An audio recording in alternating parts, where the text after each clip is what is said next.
Hi everyone, I am Richa Sharma and you are watching Parcham. आज के session में हम 6 मंथ्स कंपाइलेशन देखने वाले हैं एक बहुत इंपॉर्टेंट एरिया से, and that is central government schemes and projects and programmes. So 6 महीने में जनवरी से लेकर जून तक जितने भी सेंट्रल गवर्नमेंट के स्कीम्स आए हैं, प्रोजेक्ट्स आए हैं, प्रोग्राम्स रहे हैं, वो न्यूज़ में आए हों या लॉन्च हुए हों, उन सब के ऊपर डिस्कशन रहने वाला है। A to Z all examinations angle से आज का सेशन बहुत इंपॉर्टेंट है। ऑल्दो हम मंथली करंट अफेयर में हर महीने की न्यूज़ को बहुत डिटेल में डिस्कस करते हैं, है ना, पूरे सेक्शन वाइज हम इतना ब्रेकअप करके इतनी डेप्थ में जाके पढ़ते हैं, बट फिर भी ये इंपॉर्टेंट एरिया होता है बिकॉज 6 महीने की न्यूज़ अलग अलग कैटेगरी वाइज आपकी ब्रिस्क रिवाइज हो जाती है। A to Z सारी न्यूज़ पूरे महीनों की 6 महीनों की हम कवर नहीं करेंगे 6 मंथली के अंदर, लेकिन इंपॉर्टेंट एरियाज जैसे आज हम गवर्नमेंट स्कीम्स और प्रोजेक्ट की बात करें, सारे इंपॉर्टेंट स्कीम्स एंड प्रोजेक्ट्स इसमें आ जाएंगे।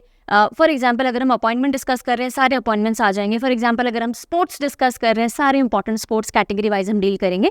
सो 6 महीने में जितनी भी न्यूज़ रही होगी उसमें से कुछ एरियाज हम पिक करेंगे और उसमें सारे इंपॉर्टेंट पॉइंट्स को हम कवर करते चलेंगे। This is how the compilation is going to be, alright. और इनकी जो PDF है वो आपको parchamclasses.in पे अवेलेबल करवा दी जाएंगी। जिस दिन वीडियो आएगा उसके अगले दिन आपको PDF मिल पाएगा, because the team is already working very hard on various other things जो आपके लिए धीरे धीरे हम लाने की कोशिश कर रहे हैं। सो एक दिन का डिले हो सकता है PDFs में हो। कहाँ से मिलेंगी? parchamclasses.in से। ओके, अपार्ट फ्रॉम दैट जिन स्टूडेंट्स के पास में ऑलरेडी PDF बैंक है या CA सब्सक्रिप्शन है, जो उन्होंने दोनों ही चीज़ें परचम ऐप से ली होंगी, तो ये 6 मंथ्स कंपाइलेशन ये दोनों जगह ऐड हो जाएगा इसका PDF, ऑलराइट। एंड उसके अलावा जिन बच्चों को और भी सारी करंट अफेयर्स पढ़नी है, कोई भी टॉपिक मिस नहीं करना चाहते, सारी हेडलाइन कवर करना चाहते हैं 6 मंथ्स की, तो आप CA रफ्तार की तरफ मूव कर सकते हो। इसमें section wise A to Z important headlines cover की गई हैं और ये आपको parchamclasses.in पे भी मिल जाएगा, परचम ऐप के ऊपर भी मिल जाएगा। सैंपल देखना है तो परचम ऐप पे जाकर के आप देख सकते हो। ये सिर्फ इंग्लिश में है, हिंदी में नहीं है। और बहुत ही जल्दी, like I was telling you ना, टीम काम कर रही है, बहुत ही जल्दी 6 मंथली मैगजीन आपके लिए लॉन्च हो जाएगी। मोस्ट प्रॉब्ली मिड जुलाई तक हो जाएगी। यहाँ सिर्फ हेडलाइन डिस्कशन है, 2-3 लाइनर्स के अंदर सारी न्यूज़ है। तो जिन बच्चों को रिवीजन करना है या फिर सिर्फ हेडलाइन पढ़नी है, ज़्यादा डेप्थ में पढ़ने का ना तो इंटरेस्ट है ना टाइम है, आप यहाँ जा सकते हो। और जिनको ढंग से कवरेज करना है, वो चाहते हैं कि कुछ भी मिस आउट नहीं हो, तो उनको डेफिनेटली मंथली मैगजीन की तरफ जाना चाहिए। तो आप अपने टेस्ट के हिसाब से प्रोडक्ट्स पिक कर सकते हो। हम हर तरह से आपकी सुविधा के हिसाब से चीज़ें लेते आ रहे हैं। अपार्ट फ्रॉम दैट जो भी कुछ होगा, we'll keep on discussing as and how it reaches. कभी भी कोई भी कंफ्यूजन होता है, always ask before buying anything. कुछ भी लेने से पहले प्लीज क्वेरी कर लिया कीजिए, बिकॉज बाद में बहुत हैजल्स होते हैं, आपको भी और टीम को भी। सो parchamclasses06@gmail.com पे आप अपनी क्वेरी रेज कर सकते हो। परचम ऐप पे आप चैट कर सकते हो, वीडियो के कमेंट सेक्शन में लिख सकते हो। इंस्टा और फेसबुक हैंडल जो है वहाँ पे आप अपने मैसेजेस डाल सकते हो। इन सब के लिंक आपको वीडियो डिस्क्रिप्शन में दिए गए हैं, ठीक है। और कहीं अगर आपको लगता है भूल गए कहाँ कॉन्टैक्ट करें, तो Richa Sharma 2325 RICHASHARMA Richa Sharma 2325, this is my Insta ID। आप यहाँ मैसेज डाल दीजिए, आई विल गाइड यू कि आपको कहाँ मेल या क्या करना है, and if I will be able to help you, I will do it directly, ठीक है। चलिए आप स्टार्ट करें आज के सेशन को। तो सबसे पहले आते हैं किक स्टार्ट क्वेश्चन पे। ये ऐसा क्वेश्चन है जो आपने मंथली करंट अफेयर पढ़े हैं, तो डेफिनेटली आप आंसर करने चाहिए इस चीज़ को। नहीं आता, डोंट वरी, आज के वीडियो में इसका आंसर मिलेगा। तो क्वेश्चन है, the national quantum mission has been launched in 2023 with a budget allocation of 6,003.65 crores and has been launched for how many years? So, राष्ट्रीय क्वांटम मिशन 2023 जो कि 6,003.65 करोड़ के बजट आवंटन के साथ शुरू किया गया है, कितने वर्षों के लिए शुरू किया गया? For how many years has this been started? ठीक है, 2023 में शुरू हुआ था, कितने ईयर्स के लिए है? 3, 5, 6, 7 या 8? You have to write down the answer in the comment section below if you know the answer. Otherwise wait, Google करके भी लिख सकते हो, no harm in it. ठीक है, चलिए तो आप शुरू करते हैं हमारे वेरी फर्स्ट स्लाइड के साथ में।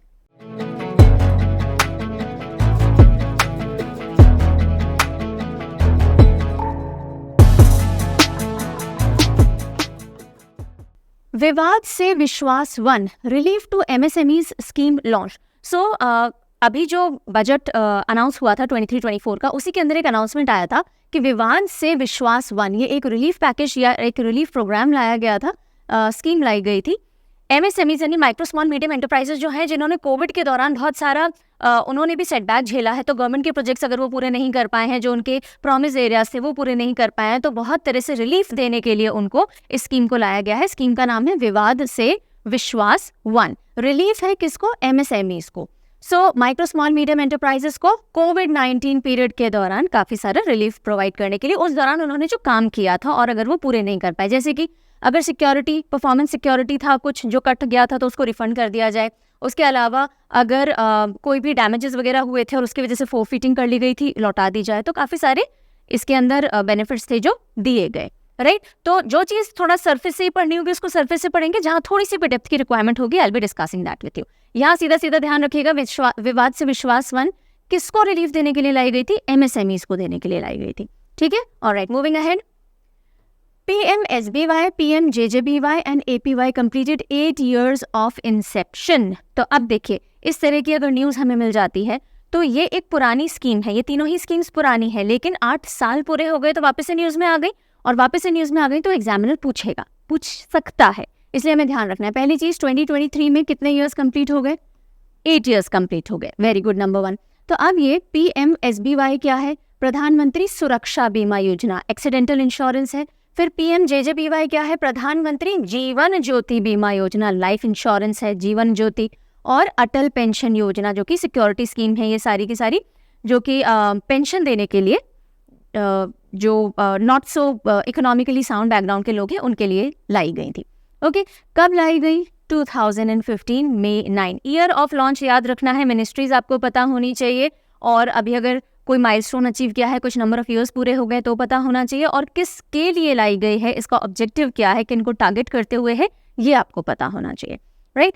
तो अब जो PMJJBY है यानी जीवन ज्योति 1 ईयर का लाइफ इंश्योरेंस स्कीम है, और ये हमने डिस्कस कर ही लिया है ना। Then SB, that is your Suraksha Bima योजना, अगेन 1 ईयर का है। अटल पेंशन बीमा योजना स्पेशली पुअर और अंडर प्रिविलेज जो लोग हैं, जो अनऑर्गेनाइज सेक्टर में काम करते हैं, जिनके पास कोई पेंशन का साधन नहीं है, उनको कवर करती है अटल पेंशन योजना, right.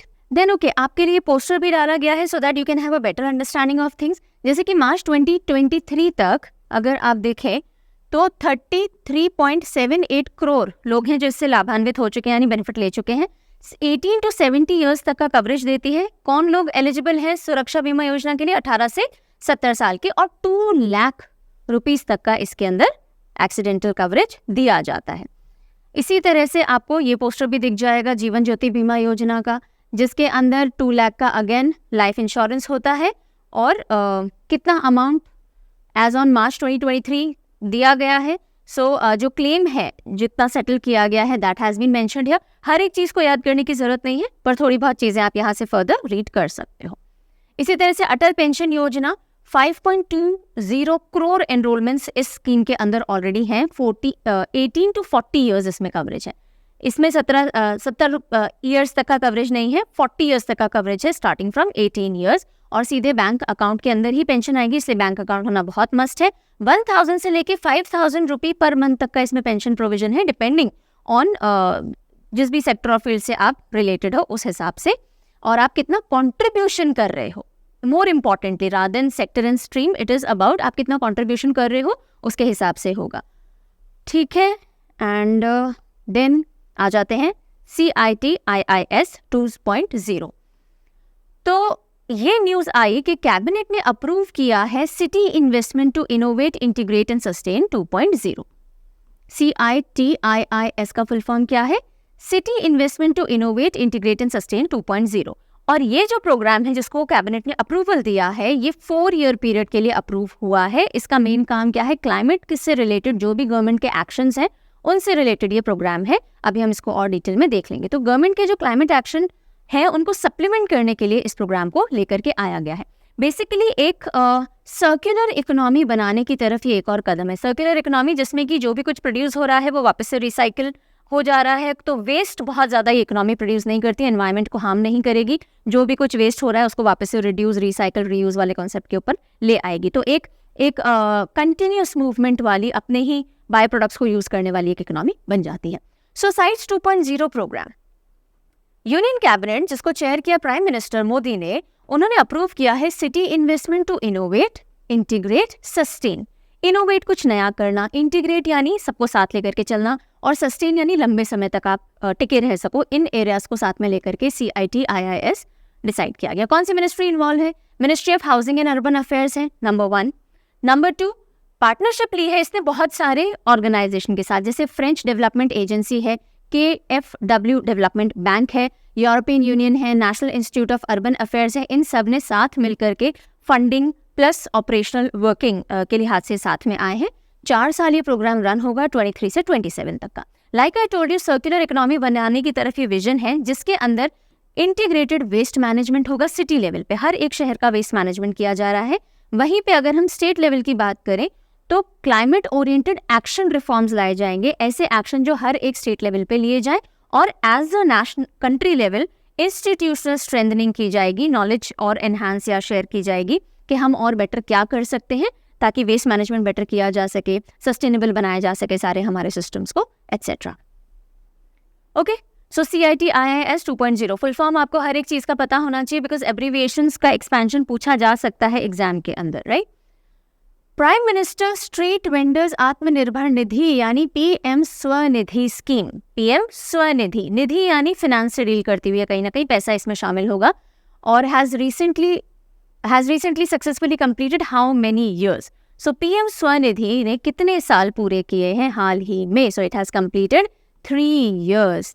Yes, it was launched in June 2020. Alright, and it has completed 3 years. Now, what is this PM Swanidhi? So, like I was telling you, finance से डील करती हुई यानी माइक्रो क्रेडिट फैसिलिटी देने के लिए इस scheme को लाया गया था। किसको माइक्रो क्रेडिट फैसिलिटी देगी? स्ट्रीट वेंडर्स को। स्ट्रीट वेंडर्स आत्मनिर्भर स्वनिधि है। सो ये कौन सी मिनिस्ट्री है जो इसको देखती है? Ministry of housing and urban affairs. Ministry of housing and urban affairs street vendors को माइक्रो क्रेडिट फैसिलिटीज यानी छोटे छोटे लोन प्रोवाइड करने के लिए ये स्कीम लाई गई थी। Mission on advance and high impact research, अब आप इसको एक साथ देखोगे तो MAHIR, माहिर बोल सकते हैं। Mission on advanced and high impact research to be launch, तो ये मिशन लॉन्च किया जाएगा, माहिर। अब कौन सी मिनिस्ट्री है जो ये लॉन्च करेगी? Ministry of power and new and renewable energy. और क्यों लॉन्च करेगी? ताकि जो भी पावर सेक्टर के अंदर न्यू डेवलपमेंट्स किए जा सकते हैं उनकी ओर और रिसर्च को स्ट्रॉन्ग किया जा सके। देखो, होगा तो हाई इम्पैक्ट रिसर्च, लेकिन कौन से सेक्टर या फील्ड के अंदर होगा ये किया जाएगा एमर्जिंग टेक्नोलॉजीज इन पावर सेक्टर। तो जो भी टेक्नोलॉजीज हैं उनको आइडेंटिफाई करना और उनको इंडिजिनसली और डेवलप करना, ताकि हमारा power sector new and renewable energy वाला जो पूरा डोमेन है वो और स्ट्रॉन्ग हो सके।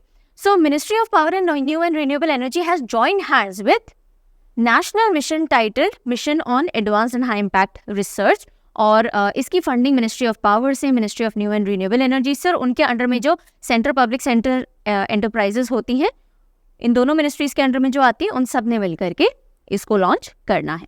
5 years इसका टारगेट रखा गया है, 5 years 23, 24 से लेकर के 27, 28 तक का। तो माहिर, पावर वाले बहुत माहिर होते हैं। अगर आप छोटे छोटे हिंट चाह रहे हो तो मैं ट्राई करती हूँ देने का, ऑल्दो मैं बहुत ज़्यादा जब स्कीम्स डिस्कस करती हूँ I do not really rely on mnemonics, because ये अंडरस्टैंडिंग की ज़्यादा होती हैं, 2-3 बार रिपीट करके याद की जा सकती हैं। Lot of discussion is involve, because still I will see if something I feel like providing, I will be providing it to you. So Mahir का ये पोस्टर है।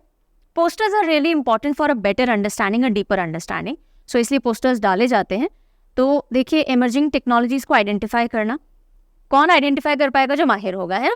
फिर कोलैबोरेटिव प्लेटफॉर्म्स लाना जिसमें सारे स्टेक होल्डर्स साथ में आ सकें, उस टेक्नोलॉजी के ऊपर डेलिब्रेट कर सकें, और जो भी किया जाना है उस टेक्नोलॉजी को डेवलप करने के लिए इंडिजिनस टेक्नोलॉजीज की तरफ ज़्यादा जोर रहे। आत्मनिर्भर भारत के तहत अलायंस और पार्टनरशिप की जाए, जो भी पॉसिबल हो, R&D जितने भी हम कर सकते हैं इस सेक्टर में वो की जाए। सो ये सब माहिर का मेन एजेंडा है। Union cabinet approves continuation of central sector scheme of exploration of coal and lignite scheme. Scheme का नाम क्या है? Exploration of coal and lignite scheme. Explore करना यानी पता लगाना, तो कोल और लिग्नाइट को एक्सप्लोर करने के लिए, पता लगाने के लिए कि कहाँ कहाँ पे इसके रिजर्व्स हैं, उसके लिए एक स्कीम चलाई जा रही थी, और यूनियन कैबिनेट ने अप्रूव किया है कि हाँ जी, इसको कंटिन्यू रखिए, रोकिए मत इस स्कीम को, ठीक है। तो इसके लिए 2980 crore हैज बीन sanctioned. अब ये पढ़ लेते हैं. Cabinet approves continuation of exploration of coal and lignite scheme. अब ये स्कीम पहली चीज़ किससे रिलेटेड है, तो ये प्रूव करने से और एस्टिमेट करने से रिलेटेड है कि भाई कोल के रिजर्व्स हैं या नहीं है तो कितने हैं, लिग्नाइट के रिजर्व्स हैं या नहीं है तो कितने हैं, और कहाँ कहाँ पे अवेलेबल हैं, क्योंकि उसी के हिसाब से आप आगे जो भी कोल माइनिंग वगैरह करोगे उसकी तरफ बढ़ोगे, राइट. तो ये पता लगाने के लिए, और इसके लिए एक्सपेंडिचर इंपॉर्टेंट है, ध्यान रख लीजिए 2980 करोड़ का एक्सपेंडिचर रखा गया है फॉर 21-22 से 25-26 तक का, और इसको कंटिन्यू रखने की बात अब की जा रही है.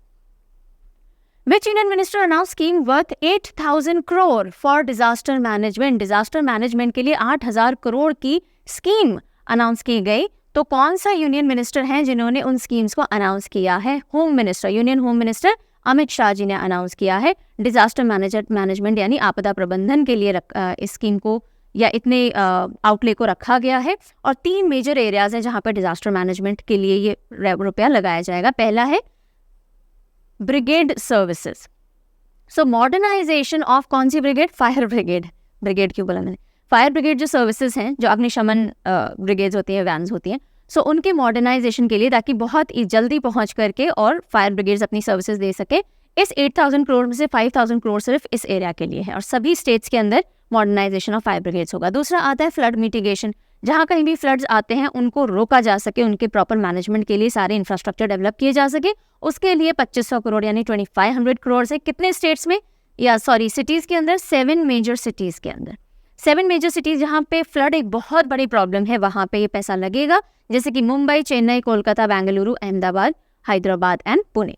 And finally prevention of landslides. अभी हम सुन ही रहे हैं हिमाचल साइड में बहुत ज़्यादा लैंडस्लाइड्स हो रही हैं.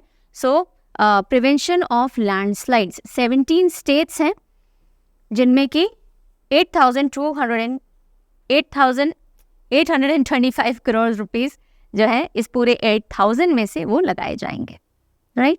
चलिए. Cabinet approves introduction of national research foundation bill. Bill का क्या नाम है? National research foundation bill 2023. So national research foundation bill 2023 को अप्रूवल कैबिनेट ने दे दिया है कि हाँ जी इंट्रोड्यूस कीजिए. और 20 जून को प्राइम मिनिस्टर नरेंद्र मोदी जी की लीडरशिप के अंदर और ये अप्रूवल मिल गया है. अब इससे होगा क्या? नाम से क्या समझ में आ रहा है? Research foundation bill. तो अगेन रिसर्च एंड डेवलपमेंट को कंट्री के अंदर बहुत बढ़ावा और उसके ऊपर काम बढ़ने वाला है, बढ़ावा मिलने वाला है. So it will play a pivotal role यानी वेरी इंपॉर्टेंट रोल, जिससे कि एडवांस रिसर्च और डेवलपमेंट जो होता है अलग अलग फील्ड्स के अंदर उसको बढ़ावा मिलेगा. अब कैसे बढ़ावा मिलेगा? ये बिल क्या करेगा? ये सारे स्टेक होल्डर्स को साथ में लाएगा. यूनिवर्सिटीज़, कॉलेजेस आएंगे, इंडस्ट्री आएगी, जो सारे स्कॉलर्स हैं, जो रिसर्चर्स हैं, वो सब साथ में आएंगे और बहुत सारा R&D करेंगे और उसके एप्लीकेशन के ऊपर भी काम करेंगे. और इसके लिए टोटल कॉस्ट जो रखी गई है 5 साल के लिए वो 50,000 करोड़ रखी गई है. ओके. चलिए. एडमिनिस्ट्रेटिव रिस्पॉन्सिबिलिटीज जो है ये NRF की, सो वो किसके पास जाएंगी? एडमिनिस्ट्रेटिव यानी जो सारा एडमिनिस्ट्रेशन देखेंगे वो कौन है? That is department of science and technology, because major जो रिसर्च होता है वो इन्हीं के अंडर में आएगा. प्राइम मिनिस्टर जो है वो एक्स ऑफिशियो प्रेसिडेंट रहेंगे इस NRF के. ये आप याद रखिएगा. Who will be the president of the board? So prime minister will be ex officio chairman, president not chairman. Ex officio मतलब by the virtue of being the prime minister, क्योंकि वो प्राइम मिनिस्टर है इसलिए वो directly इसके भी president बन जाएंगे. So whosoever will be on the prime minister's position will be the president of NRF also, board also.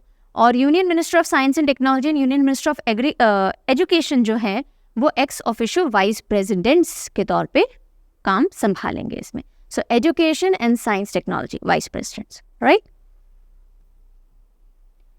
Next news की तरफ बढ़ते हैं. Sarbananda Sonowal launches new CSR guidelines Sagar सामाजिक सहयोग. सो सर्बानंद सोनोवाल जो कि minister of port shipping waterways हैं, उन्होंने एक गाइडलाइन लॉन्च की है जिसका नाम है सागर सामाजिक सहयोग. सामाजिक सहयोग यानी कि हमारी जो सोशल रिस्पॉन्सिबिलिटी यानी कॉर्पोरेट सोशल रिस्पॉन्सिबिलिटी CSR. सामाजिक सहयोग यानी जितने भी पोर्ट्स हैं उनको अपने पूरे नेट बेनिफिट, जो नेट रेवेन्यू वो कमाते हैं, यानी टोटल जो उन्होंने आमदनी की और उसमें से खर्चा हटा दीजिए तो जो नेट बचेगा उसका कुछ परसेंटेज CSR इनिशिएटिव्स में लगाना पड़ेगा. CSR यानी आपने समाज से बहुत कुछ लिया है, रिसोर्सेज लिए हैं और तब जाकर के आप इतने बड़े बने हो कि पैसा कमा पा रहे हो तो वापस लौटाइए भी, ओके, इसको बोलते हैं CSR। तो to effectively address local communities issue collaborative और एफिशिएंट मैनर में, तो सागर सामाजिक सहयोग, सागर पोर्ट से रिलेटेड चीज़ हो जाएगी, सामाजिक सहयोग सोशल रिस्पॉन्सिबिलिटी।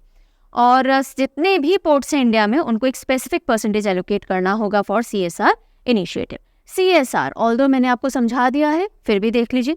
कंपनीज जो कि प्रॉफिटेबल होती हैं उनका सोसाइटी के टुवर्ड्स दायित्व होता है, और उसी के लिए वो सोशल एनवायरमेंटल कंसर्न, जैसे कि हॉस्पिटल खोल दिए, एजुकेशनल इंस्टीट्यूशंस खोल दिए, पार्क्स खोल दिए, राइट, इस तरह की वो चीज़ें करती हैं। और ये अंडर सेक्शन 135 और ऑफ कंपनीज एक्ट 2013 के अंडर रेगुलेटेड होता है। इंडिया पहली कंट्री है जिसने पूरे वर्ल्ड में CSR को मैंडेटरी यानी कंपल्सरी कर रखा है। ओके, और CSR की जो प्रोविजंस हैं वो नेट वर्थ जिनका भी 500 करोड़ से ज़्यादा होता है, या उनका टर्नओवर 1000 करोड़ से ज़्यादा होता है, या नेट प्रॉफिट 5 करोड़ से ज़्यादा होता है, उनके ऊपर एप्लीकेबल होते ही होते हैं। Then project smart for station area development. तो अब ये स्मार्ट प्रोजेक्ट क्या है, what is the full form of smart, और कौन सा स्टेशन एरिया डेवलप करने की बात हो रही है? तो देखिए, station area development along Mumbai Ahmedabad high speed rail. Mumbai Ahmedabad high speed rail जो पूरी रेडी हो रही है, तो उसके आसपास 4 स्टेशन हैं जिनके अराउंड का एरिया डेवलप करने के लिए 2 मिनिस्ट्रीज इंडिया की उन्होंने हाथ मिलाया जापान की एक एजेंसी के साथ में। ओके, तो उससे रिलेटेड न्यूज़ है। 2 कौन सी मिनिस्ट्रीज है? देखो, एक तो रेलवेज इन्वॉल्व है तो मिनिस्ट्री ऑफ रेलवेज होगा, दूसरा एरिया का डेवलपमेंट करना है तो ministry of housing and urban affairs होगी। और जापान की कौन सी एजेंसी है? Japan international cooperation agency. तो इन्होंने साथ में एक MOU साइन किया है, एक अंडरस्टैंडिंग बनाई है कि भाई ये जो 4 स्टेशन हैं, गुजरात का साबरमती और सूरत, और विरार और थाने मुंबई का, तो यहाँ के जो भी एरियाज हैं स्टेशन के आसपास के, उनको डेवलपमेंट करना है, राइट। सूरत, विरार, थाने जो है वो ग्रीन फील्ड स्टेशन हैं या पूरा एरिया है, एंड वाइल जो साबरमती है वो ब्राउन फील्ड डेवलपमेंट है। ग्रीन फील्ड जो कि स्क्रैच से स्टार्ट हो रहा है, न्यू डेवलपमेंट है। ब्राउन फील्ड जो हम पुराने के ऊपर ही बेटरमेंट कर रहे होते हैं। So green field fresh start होता है, आप अपनी टेक्नोलॉजी अपने हिसाब से चूज करते हो क्योंकि आपको बेसिक से शुरू करना है। आप इसमें ज़्यादा आइडियाज़ वगैरह लगा सकते हो क्योंकि लिमिटेशन नहीं है, पहले से कुछ बना हुआ नहीं है, और आप अपनी मिस्टेक से सीख भी सकते हो। जबकि ब्राउन फील्ड के अंदर एग्जिस्टिंग के ऊपर ही आपको फर्दर काम करना है।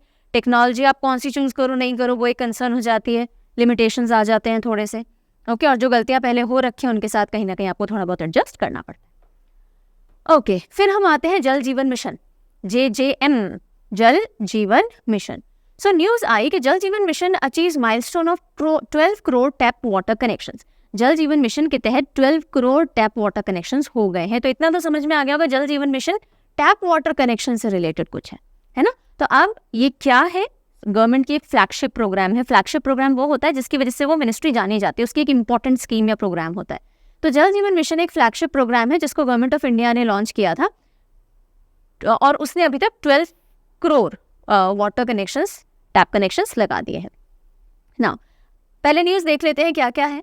तो जब ये स्कीम अनाउंस की गई थी, सिर्फ 3.23 करोड़ यानी 16.64% हाउस होल्ड ही थे जिनके पास टैप वाटर कनेक्शन थे, और अब वो बढ़कर के 12 करोड़ हो चुके हैं।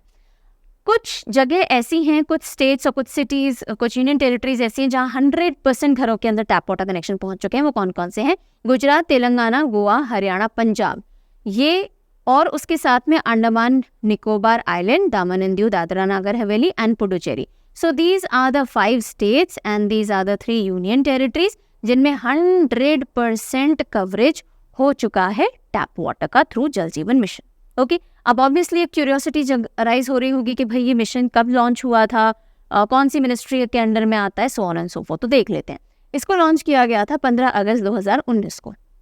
हाँ, आज़ादी के दिन, बिल्कुल सही है, 15 अगस्त 2019 को। और इसका मेन का ऑब्जेक्टिव क्या था? पोर्टेबल टैप वाटर घर घर तक पहुंचाना है, अच्छे क्वालिटी का होना चाहिए, रेगुलर होना चाहिए, लॉन्ग टर्म होना चाहिए, कंट्री के हर घर में पहुंच जाए बाय 2024।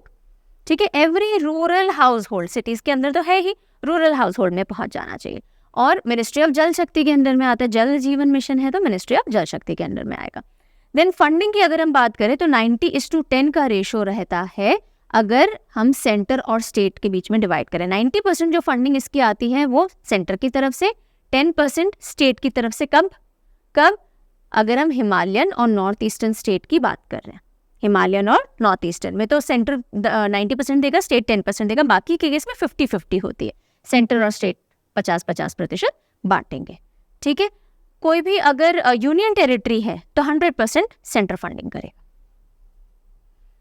गवर्नमेंट एक्सटेंड्स पीएम कुसुम स्कीम टिल मार्च 2026। पीएम कुसुम स्कीम मार्च 2026 तक के लिए एक्सटेंड हो गई। कुसुम फूल से रिलेटेड होता है, कहीं ना कहीं खेती बाड़ी एग्रीकल्चर बीच में आएगा। तो हाँ जी, जितने भी एग्रीकल्चर फार्मर्स जो भी होते हैं उनको उनके पैसे बचाने के लिए, उनको कहीं ना कहीं रिन्यूएबल सोर्सेज ऑफ एनर्जी से जोड़ने के लिए पीएम कुसुम स्कीम लाई गई थी और उसको अब एक्सटेंड कर दिया गया है 2026 तक, क्योंकि जो टारगेट्स लिए गए थे वो पूरे नहीं हो पाए, इतने लोगों को उससे जोड़ा नहीं जा पाया।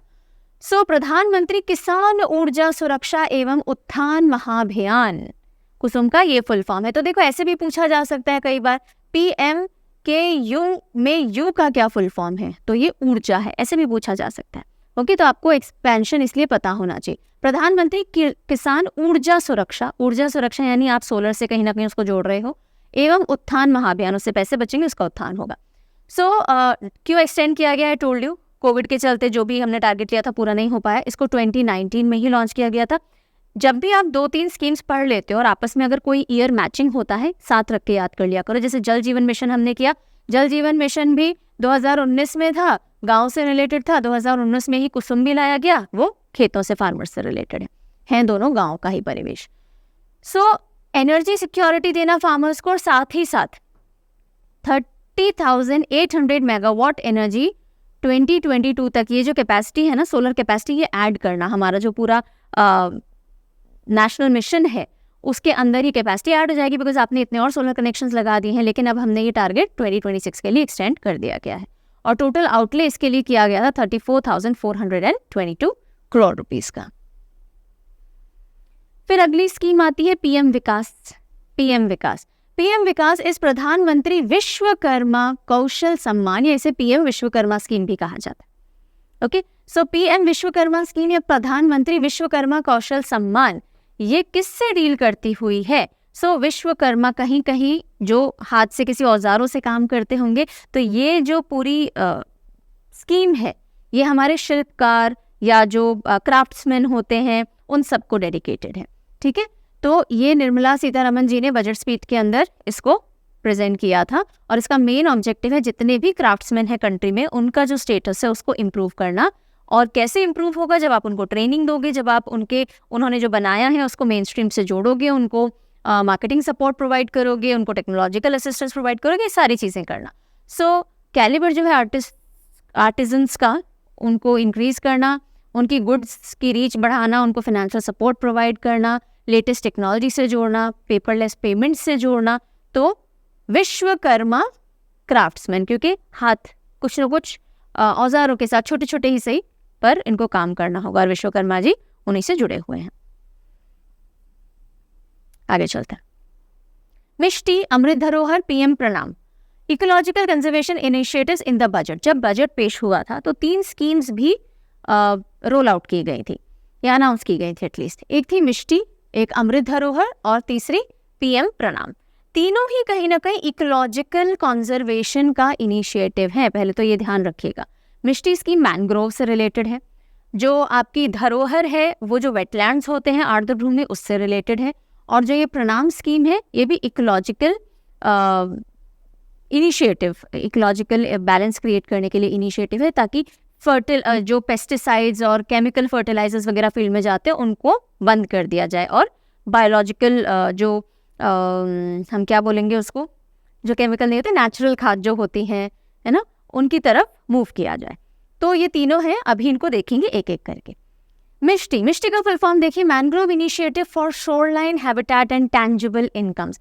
Mangrove initiative for shoreline habitat, जो भी शोर वाले इलाके हैं जहाँ पे मैनग्रोव्स होते हैं, जैसे कि फॉर एग्जांपल वेस्ट बंगाल, जो कि अकेले 50% से भी ज़्यादा मैनग्रोव वेजिटेशन देश की रखता है, तो उन इलाकों में मैनग्रोव फॉरेस्ट को वापस से प्लांट करना, क्योंकि इनका नंबर काफ़ी कम होता जा रहा है, वहाँ का इकोलॉजिकल इम्बैलेंस होता जा रहा है। ठीक है, तो ये मिष्टी स्कीम है। तो intensive afforestation coastal mangrove forest का पर्टिकुलरली 11 स्टेट्स और 2 यूनियन टेरिटरी के अंदर 5 साल के लिए ये पूरा टारगेट रखा गया है, स्टार्टिंग फ्रॉम 23-24। मैनग्रोव्स क्या होते हैं? ट्रॉपिकल ट्रीज होते हैं जिनकी एरियल रूट्स, मतलब ज़मीन से, पानी से बाहर रूट्स आ रही होती हैं, और वेट ग्राउंड्स में बिल्कुल जो एजेस होते हैं रिवर वगैरह के, वहाँ पे ये मार्शी सॉर्ट ऑफ एरियाज में उगते हैं। इंडियन मैनग्रोव्स में बहुत सारी लिमिटेशंस देखी जा रही हैं क्योंकि सैलिनिटी बढ़ रही है, ऑक्सीजन की कमी आ रही है और जो टाइडल वेरिएशंस वो होते हैं वो भी काफ़ी हो रहे हैं। ठीक है, तो मैनग्रोव मिष्टी। फिर हम आते हैं अमृत धरोहर। धरोहर कहीं ना कहीं हमारे लैंड धरोहर से रिलेटेड होता है, तो वहाँ पे वेटलैंड आएगा, वेटलैंड आर्द्र भूमि। ये स्कीम अगले 3 साल के लिए है to encourage optimum use of wetlands और बायोडाइवर्सिटी को एनहांस करना, carbon stock, eco tourism opportunity, income generation, इन सब चीज़ों को थोड़ा बढ़ावा देना। और इसका एम्फेसिस रहेगा लेक्स और उनके कंजर्वेशन की तरफ इन पर्टिकुलर। तो अमृत धरोहर, अमृत हम पानी को बोलते हैं ना, अमृत है, तो अमृत धरोहर हमारी जितने भी जो पानी लिए हुए हैं, पर्टिकुलरली वेटलैंड्स, वाटर बॉडीज लिए हुए जो भी हैं, लेक्स लिए हुए हैं, उनको कंजर्व करने के लिए अमृत धरोहर हो गया। ओके, और फाइनली फिर हम आते हैं पीएम प्रणाम के ऊपर। सो पीएम प्रणाम लॉन्च भी हो गई है, इंसेंटिवाइज करने के लिए है स्टेट्स को जिन्होंने ऑल्टरनेटिव फर्टिलाइजर्स को बढ़ावा दिया है और केमिकल फर्टिलाइजर्स का यूज रिड्यूस करने की तरफ काम किया है। ओके, और इसका फुल फॉर्म देखिए, इंपॉर्टेंट है, मैंने मंथली में भी आपको बताया था, PM programme for restoration, awareness, nourishment and amelioration of mother earth. जो मिट्टी है उसको वापस से उर्वरक और उपजाऊ बनाने के लिए, रिस्टोर करने के लिए है ये। सो केमिकल फर्टिलाइजर्स को रिड्यूस करना इंसेंटिव्स दे करके स्टेट्स को। अब इसके लिए अलग से आउटले नहीं रखा गया है, लेकिन जो पहले स्कीम चल रही थी उन्हीं में से फर्दर आवंटन यानी डिस्ट्रीब्यूशन फंड्स का किया जाएगा। So scheme will not have a separate budget. It will be financed by savings of existing fertilizer subsidy under the schemes जो कि department of fertilisers run already कर रहा है। अब cabinet committee on economic affairs जो कि PM lead करते हैं, उन्होंने अनाउंस किया कि 3.68 लाख करोड़ का पैकेज कमिट किया गया है यूरिया सब्सिडी के लिए। यूरिया के यूज को बढ़ावा दिया जा रहा है एंड उसी के साथ साथ सल्फर कोटेड यूरिया की तरफ भी बहुत काम किया जा रहा है। लिक्विड यूरिया जो अगर आपने पोस्टर पे थोड़ा भी ध्यान दिया हो, इधर आइए, नैनो यूरिया कहा जाता है, नॉट लिक्विड। नैनो यूरिया के प्रोडक्शन और उसके यूज़ पे काफ़ी ध्यान दिया जा रहा है बिकॉज बहुत कम क्वांटिटी में बहुत ज़्यादा असर करती है। सल्फर कोटेड यूरिया की तरफ काम किया जा रहा है बिकॉज सल्फर डेफिशिएंसी को भी साथ साथ में ट्रीट कर देती है। तो all these things are also being taken care. So package 3.68 lakh crore का दिया जा रहा है यूरिया सब्सिडी के लिए फॉर द नेक्स्ट 3 years। उसी के साथ साथ सल्फर कोटेड यूरिया है, उसका ऊपर काम किया जाएगा क्योंकि उससे 78% नाइट्रोजन इंक्रीजिंग कैपेसिटी जो होती है सॉइल की वो बढ़ जाती है।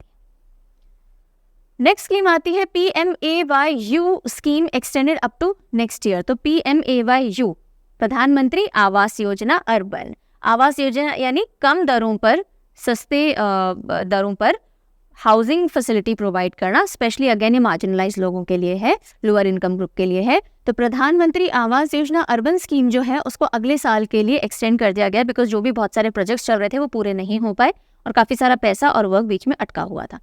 सो यूनियन मिनिस्ट्री कौन सी, housing and urban affairs, Hardeep Singh Puri ji ने अनाउंसमेंट किया था, प्रधानमंत्री आवास योजना अर्बन जो है उसको 1 साल के लिए एक्सटेंड कर दिया गया है। तो अब बात आ जाती है ये शुरू कब हुई, एट्सेट्रा एट्सेट्रा। 2015 25 जून 2015 को इसकी शुरुआत होती है। Houses to all eligible beneficiaries by 2022 provide करना था और अब इसको एक्सटेंड कर दिया गया है। अराउंड 1.12 करोड़ हाउसेस हैं जो कि अभी अंडर कंस्ट्रक्शन चल रहे थे। Namami Gange mission 2 approve with a budgetary outlay of 22,500 crore. Namami Gange mission 2, so second चरण, second phase Namami Gange mission का अप्रूव किया गया। कितने आउटले के साथ, 22,500 करोड़ रुपए के साथ। इसका क्या काम है, मेनली गंगा और फिर दूसरी वाटर बॉडीज की क्लीनिंग से रिलेटेड है। सो इसको नमामि गंगे मिशन 2 को अप्रूव कर दिया गया है। 2026 तक के लिए राशि डिसाइड की गई है, 2026 के लिए। अभी तक ऑलरेडी अगर हम देखें गवर्नमेंट ने जो फर्स्ट फेज था उसकी बात करो, नहीं तो national mission for clean Ganga NMCG जो है उसके लिए 14,084.72 करोड़ रुपीस 2015 से लेकर के जनवरी 2023 तक ऑलरेडी अलॉट किए गए हैं। तो बेसिकली आप मोटा माटी ऐसे समझिए कि अराउंड मोर और लेस 14,000 करोड़ रुपीस ऑलरेडी लगाए जा चुके हैं और अब एक और आउटले आया है अराउंड 22,000 करोड़ रुपीस का। हर एक आउटले याद नहीं हो पाएगा, आई अंडरस्टैंड, इसलिए थोड़ा लमसम अगर दिमाग में बिठा सको बिठा लो, नहीं तो कोई बात नहीं, ज़रूरी नहीं है हर एक आउटले हमें याद हो। जितना कर सकते हैं कर लीजिए, नहीं कर सकते तो बाकी जितनी चीज़ें कर सकते हैं उतना कर लीजिए। सिर्फ फिगर्स को रटने के लिए ऐसा नहीं है कि आप 2-2 घंटे दिन के वेस्ट कर रहे हो, that will not be wise. So choose कीजिए क्या चीज़ आप दिमाग में स्टोर कर पा रहे हैं, क्या चीज़ आप नहीं फोकस कर पा रहे हो, उस एक पॉइंट को आप छोड़ दीजिए। कभी आ भी गया एग्जाम में क्वेश्चन तो इट्स ओके, एक क्वेश्चन के लिए एटलीस्ट आपने अपने 4 क्वेश्चन निकालने जितना टाइम तो वेस्ट नहीं किया। तो जज करना बहुत ज़रूरी है, स्मार्टली वर्क करना बहुत ज़रूरी है हार्ड वर्क के साथ में, ठीक है। चलिए, अगर आप फिगर्स के साथ बहुत अच्छे हैं, बहुत इजीली नंबर्स याद कर सकते हैं तो करिए, राइट। अगेन कौन सा एग्जाम फेस कर रहे हो उस पर डिपेंड करेगा। सिविल्स वगैरह में ये सारी चीज़ें इंपॉर्टेंट हो जाती है। वनडे एग्जाम के अंदर यूजुअली आउटलेज इतने इंपॉर्टेंटली नहीं पूछे जाते हैं, तो आपको स्कीम का लॉन्च ईयर, मिनिस्ट्री जो है किससे रिलेटेड है, एब्रीविएशन का एक्सपैंडेड वर्जन, ये सारी चीज़ें मोटा मोटी पता होनी चाहिए। चलिए, projects for ramping up border infrastructure. So government project लेकर के आई है बॉर्डर इंफ्रास्ट्रक्चर को रैम्प अप करने के लिए, यानी उसको और इम्प्रोवाइज करने के लिए। सो एक्सटर्नल अफेयर्स मिनिस्टर जो हमारे हैं, कौन है, एस जयशंकर जी। तो उन्होंने बोला कि नॉर्थ और ईस्ट बॉर्डर जो हमारे हैं, सो अराउंड 3488 किलोमीटर का जो बॉर्डर एरिया है चाइना के साथ या लाइन ऑफ एक्चुअल कंट्रोल, उस पर हम इंफ्रास्ट्रक्चर्स को और स्ट्रॉन्ग कर रहे हैं, पर्टिकुलरली लद्दाख, हिमाचल प्रदेश, उत्तराखंड, सिक्किम और अरुणाचल प्रदेश में यहाँ पे बॉर्डर इंफ्रास्ट्रक्चर को बढ़ावा दिया जाएगा। उसी के साथ साथ नेबरिंग कंट्रीज हैं जिनके साथ हमारे प्रोजेक्ट्स चल रहे हैं, ओके। तो वो कौन कौन से हैं या अनाउंस किए गए हैं, वो कौन कौन से, नेपाल के साथ में इंपॉर्टेंट देखिएगा, साउथ एशिया पहली cross border petroleum product pipeline, south Asia की पहली क्रॉस बॉर्डर 2 देशों के बीच में, मोतीहारी अमलेखगंज पाइपलाइन। तो इंडिया और कौन से देश के बीच में है ये, इंडिया और नेपाल के बीच में है। फिर महाकाली मोटरेबल ब्रिज जो है वो भी महाकाली नदी के ऊपर है, जो कि अगेन इंडिया और नेपाल को कनेक्ट करेगा। धारचूला इंडिया वाला और धारचूला नेपाल वाला जो है उनको कनेक्ट करने का काम करेगा। तो ये नेपाल के साथ हमारे प्रोजेक्ट हो गए। बांग्लादेश के साथ कौन से प्रोजेक्ट है, मैत्री सेतु, फ्रेंडशिप ब्रिज, मैत्री सेतु, और हाई स्पीड डीजल पाइपलाइन है, वो बांग्लादेश के साथ में हमारे प्रोजेक्ट्स हैं। म्यांमार की अगर हम बात करें, सितवे पोर्ट प्रोजेक्ट, जो हमने देखा भी था कि फ्लैग ऑफ किया गया है वेसल कोलकाता से लेकर के और सितवे पोर्ट की तरफ, ये म्यांमार के साथ हमारा प्रोजेक्ट चल रहा है। सितवे पोर्ट प्रोजेक्ट हो गया, कालदान मल्टी मोडल ट्रांजिट ट्रांसपोर्ट हो गया, मल्टी मोडल यानी मल्टी कनेक्टिविटी होती है रोड, रेल, पोर्ट एट्सेट्रा से। फिर भूटान के साथ अगर हम बात करें, ड्राई पोर्ट है पासाखा के अंदर, वेस्ट बंगाल के आसपास वाले बॉर्डर में। ड्राई पोर्ट क्या होता है, एक तो एक्चुअल पोर्ट होता है पानी के पास, वहाँ से जो सामान है एक और जगह रखते हैं थोड़ा सा लैंड के अंदर जा करके, तो वहाँ पानी नहीं होता पर वो भी पोर्ट का काम करता है, बिकॉज यहाँ से रोड, रेल सब जगह की कनेक्टिविटी होगी, है ना। रेलवे बिल्कुल पोर्ट तक तो आ नहीं सकता, तो थोड़ा अंदर जा करके सब सामान इकट्ठा किया जाता है, जैसे पोर्ट से फिर फर्दर आगे भेजा जा सके, उसको ड्राई पोर्ट कहा जाता है। सो ये हमारे नेबरिंग कंट्रीज के साथ प्रोजेक्ट्स हो गए। रेल कौशल विकास योजना, रेल कौशल विकास योजना यानी रेल से जुड़े हुए कौशल को डेवलप किया जाएगा, ऐसी स्किल्स और ट्रेनिंग दी जाएंगी जिससे आगे जाकर के आप एम्प्लॉयबल बन सको रेलवे से रिलेटेड सेक्टर के अंदर। सो स्किल डेवलपमेंट स्कीम है, ट्रेनिंग फॉर जॉब्स दी जाएगी रेलेवेंट टू रेलवेज। और ये किसकी सब स्कीम है, प्रधानमंत्री कौशल विकास योजना की। कौशल विकास योजना जनरल है, किसी सबके लिए डेवलप करने के लिए, और ये रेल विकास योजना है, रेल कौशल विकास योजना, जो रेलवेज के लिए ही है। इसमें जॉब गारंटी नहीं होती है, लेकिन आपको उसी फील्ड में पर्टिकुलरली ट्रेन किया जाता है। मिनिस्ट्री ऑफ रेलवे के अंडर में आ गई है, ओके। सो काफ़ी सारी स्किल्स हैं जो आपको इसमें सिखाई जाएंगी, और जैसे कि इलेक्ट्रिशियन, वेल्डर, मैकेनिस्ट एट्सेट्रा का काम, और फ्री ऑफ कॉस्ट दी जाएगी। No provision for providing employment, ऐसा नहीं है कि गारंटी की जाएगी नौकरी, लेकिन आपको मिल सकती है। 10th पास होना ज़रूरी है, 18 से 23 साल की एलिजिबिलिटी है, not 23, 35। Union cabinet approves Indian space policy 2023। तो यूनियन कैबिनेट ने, सेंट्रल जो गवर्नमेंट है, जो कैबिनेट था चेयर्ड बाय प्राइम मिनिस्टर, उन्होंने अप्रूव कर दिया है इंडियन स्पेस पॉलिसी 2023, और इम्पॉर्टेंट है। यूनियन कैबिनेट ने अप्रूव की है इंडियन स्पेस पॉलिसी ताकि प्राइवेट सेक्टर का पार्टिसिपेशन स्पेस सेक्टर में बढ़ाया जा सके। इसरो का जो काम है, अभी इसरो सब कुछ देख रहा है, नई टेक्नोलॉजी पे R&D भी करेगा, डेवलपमेंट भी करेगा, लॉन्चेस भी करेगा। तो ये पॉलिसी ऐसा चाह रही है कि इसरो का काम सिर्फ R&D की तरफ रहे, सारी जो भी खोज शोध करनी है आप कीजिए, उसके बाद जो डेवलपमेंट सपोर्ट हो गया, ऑपरेशनल एडमिनिस्ट्रेशन सपोर्ट हो गया, वो सब दूसरे देखें। प्राइवेट प्लेयर्स को भी हम ले आएँ ताकि वो भी अपनी एक्सपर्टीज का इस्तेमाल कर सके। तो ये सब इस नई पॉलिसी के तहत होना है। So cabinet committee on security chaired by PM Modi, उन्होंने अप्रूव किया है इस पॉलिसी को to institutionalise private sector participation in space sector. Institutionalise करना मतलब ढंग से प्रॉपर्ली ऑर्गेनाइज्ड वे के अंदर प्राइवेट पार्टिसिपेशन लेकर के आना। इससे क्या होगा, इसरो को रिसर्च एंड डेवलपमेंट की तरफ ही एडवांस स्पेस टेक्नोलॉजी पे काम करने के लिए समय और छूट मिल पाएगी। प्राइवेट सेक्टर जो है वो end to end space activities में पार्टिसिपेट करेगा, right from designing and manufacturing the spacecrafts to launching them. आगे देखते हैं। ISRO will not do operational and production work. It will focus on, like I told you, R&D. Strategic activities जो हैं space sector से related, वो कौन देखेगा? PSU जो है न्यू स्पेस इंडिया लिमिटेड, वो सारी स्ट्रेटेजिक एक्टिविटीज पे फोकस करेगा। और उसके अलावा जो इनस्पेस है, इनस्पेस क्या है? इंडियन नेशनल स्पेस प्रमोशन और ऑथराइजेशन सेंटर। तो इनस्पेस देखेगा कि इसरो और नॉन गवर्नमेंटल एंटिटीज के बीच में किस तरह से इंटरफेस बनाया जा सके, इन दोनों के बीच में कैसे लाइजनिंग करवाई जा सके, राइट। तो बेसिकली ये प्राइवेट प्रोजेक्ट्स लाने का भी काम करेगा, लाइजनिंग डेवलप करने का भी काम करेगा। ओके, मुद्रा योजना कंप्लीट्स 8 years। मुद्रा योजना को 8 साल पूरे हुए। अब 8 साल पूरे हुए तो बैक काउंटिंग आप कर सकते हो कि 2015 के अंदर ही लॉन्च हुई। अब है क्या मुद्रा योजना? मुद्रा अगेन पैसे से रिलेटेड है, लोन्स किसको? जो छोटे छोटे बिजनेस कर रहे हैं, स्मॉल एंटरप्रेन्योर्स जो होते हैं, उनको लोन्स प्रोवाइड करने का अप टू 10 लाख मुद्रा योजना के तहत चालू किया गया था। तो आप समझ लीजिए, न्यूज में आया मुद्रा योजना कंप्लीट 8 years और एग्जामिनर के कान खड़े हो गए कि चलो अब मैं मुद्रा योजना पूछ सकता हूँ। और न्यूज में ये भी आया कि 60% अकाउंट्स जो खुले हैं मुद्रा योजना के तहत वो वुमेन एंटरप्रेन्योर्स के खोले गए हैं, यानी उनको लाभ दिया गया है। 51% अकाउंट्स जो हैं एंटरप्रेन्योर्स के, उनमें 51% of total entrepreneurs SC ST और OBC कैटेगरीज हैं, यानी कि ऐसे तबके जिनको कि आगे लाने के लिए ज्यादा इंकरेजमेंट दिया जा रहा है, उनको भी काफी सारे बेनिफिट पहुंच रहे हैं। मुद्रा योजना 8 अप्रैल 2015 के अंदर लॉन्च की गई। Easy collateral free micro credit up to 10 lakh.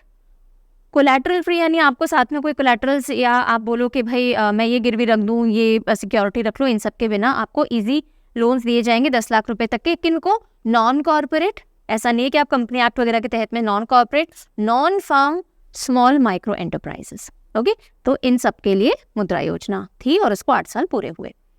मुद्रा टारगेट्स यंग, एजुकेटेड और skilled workers, entrepreneurs including women entrepreneurs.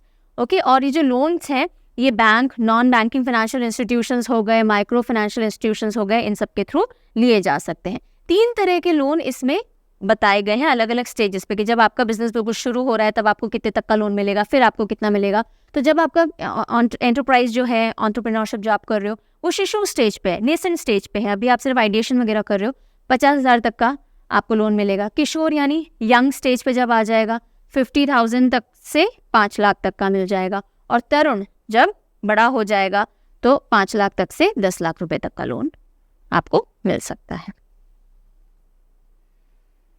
Union cabinet launches 6,000 crore national quantum mission. Very important again, क्योंकि क्वांटम कंप्यूटिंग जो है, जो बहुत हाई स्पीड कंप्यूटर्स हम देख रहे हैं जो अलग अलग रिसर्च फील्ड्स के अंदर काम में आने वाले हैं, उनसे रिलेटेड ये हमारा पूरा मिशन है, जिसको कि एक बजट एलोकेट किया गया है। और हम देश में छठे ऐसे, मतलब नॉट देश में, सॉरी, पूरे वर्ल्ड में 7th ऐसे कंट्री बन गए, नॉट छठे, 7th ऐसे कंट्री बन गए जो कि क्वांटम कंप्यूटिंग हो गया, क्वांटम मिशन के तहत काम करना शुरू कर रहे हैं। R&D हमारी भी शुरू हो गई, वो लोग भी अभी R&D ही कर रहे हैं। तो चलिए इस पूरी लाइट में इस न्यूज़ को समझते हैं। Union cabinet launches 6,000 crore national quantum mission. तो इंडिया की research and development quantum arena में, यानी क्वांटम पूरा एरिया जो है उसमें अलॉन्ग साइड, साथ ही साथ इंडिजिनसली हमारे क्वांटम बेस्ड कंप्यूटर्स तैयार करने में ये जो पूरा मिशन है ये इसमें डेडिकेटेड रहेगा। कि एक तो हम इंडिजिनसली क्वांटम कंप्यूटर्स जो है, हाई स्पीड कंप्यूटर्स है, उन पे काम कर सके, साथ ही साथ जो हमारी R&D है इस पूरी फील्ड में वो हो सके, इसके लिए इस मिशन को लाया गया है। क्वांटम सुपर कंप्यूटर्स डेवलप करना और क्वांटम कम्युनिकेशन को दूसरे नेशंस के साथ सिक्योर कर पाना। तो इससे आपके कंप्यूटर्स भी हाई एंड स्पीड वाले, हाई टेक्नोलॉजी वाले होंगे, और आप जो कम्युनिकेशन इस्टेब्लिश करोगे वो भी हाईली एनकोडेड एंड फास्ट हो सकती है, लीक प्रूफ हो सकती है, सिक्योर हो सकती है, बहुत easily cyber attacks and all से थ्रेटन नहीं हो सकती। ट्रेडिशनल कंप्यूटिंग जो थी वो वेव बेस्ड थी और क्वांटम कंप्यूटिंग एटम बेस्ड है, तो ये फास्टर भी होगी, मोर सिक्योर भी होगी। नेशनल कंप्यूटिंग मिशन जो है वो 8 year पीरियड के लिए और ये मैंने आपसे क्वेश्चन किक स्टार्ट में पूछा था, याद आ गया क्या कुछ? हाँ, मुझे अब याद आया, मैं पढ़ाने में इतनी व्यस्त थी। तो अब मैंने आपसे किक स्टार्ट क्वेश्चन जो पूछा था ना कि नेशनल क्वांटम मिशन जो है जो 2023 में लॉन्च किया गया 6,003.65 करोड़ के पूरे आउटले के साथ में, तो वो कितने सालों के लिए लॉन्च किया गया है? 8 ईयर पीरियड, 2023 से लेकर के 2031 तक के लिए। और अभी तक सिर्फ 6 देश ही ऐसे हैं जो इस टेक्नोलॉजी से जुड़े हुए हैं, R&D कर रहे हैं, काम कर रहे हैं उसके ऊपर।